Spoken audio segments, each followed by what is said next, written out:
사순절 12째 날 신앙의 정체성. 출애굽기 2장 9절에서 10절의 말씀입니다. 바로의 딸이 그에게 이르되 이 아기를 데려다가 나를 위하여 젖을 먹이라. 내가 그 싹을 주리라.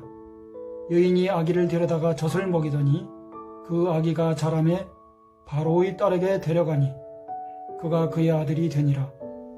그가 그의 이름을 모세라 하여 이르되 이는 내가 그를 물에서 건져내었음이라 하였더라. 아멘.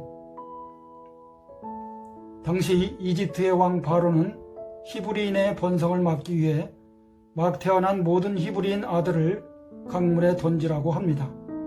처음 석 달은 숨겨 길렀지만 더 이상은 숨길 수가 없었습니다.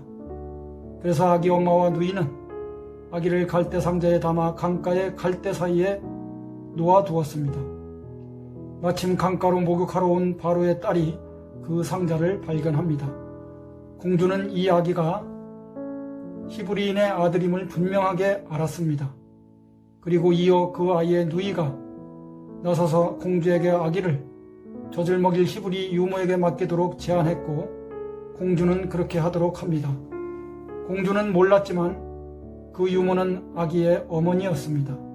그리고 이 어머니는 아기가 다 자란 후 아이를 공주에게 데려다 주었고 공주는 아이를 양자로 삼아 이름을 건졌다는 뜻의 이집트식 이름으로 모세라 짓습니다.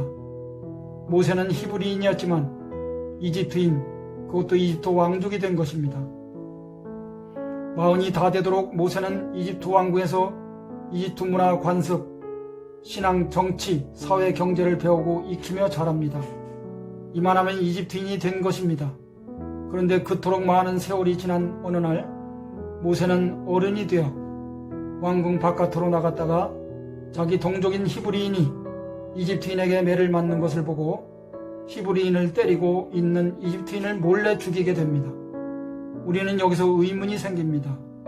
어떻게 모세는 무려 40년 이집트 왕궁에서 이집트 사람으로 지냈으면서도 자신의 히브리 정체성을 간직했을까? 모세가 자기 정체성을 인식하는 두 개의 줄기가 있습니다. 하나는 그를 양자로 맞으면서 가졌던 공주의 불쌍히 여기는 마음입니다.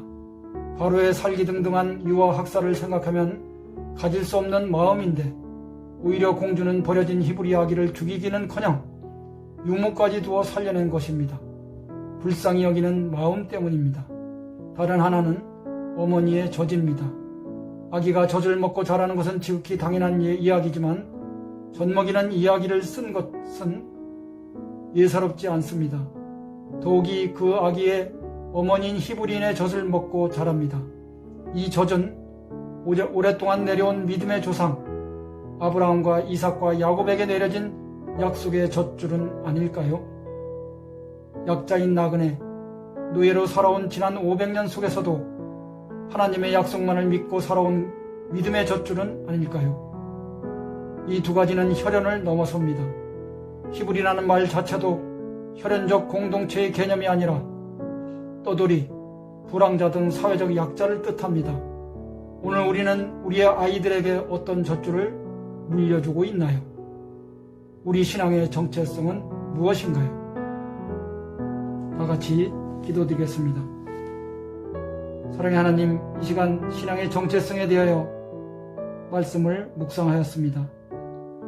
우리를 불쌍히 여기시어 세상살이 한복판에서도 주님의 자녀라는 정체성을 잊지 않는 약속의 신앙을 주옵소서. 예수님의 이름으로 기도드립니다.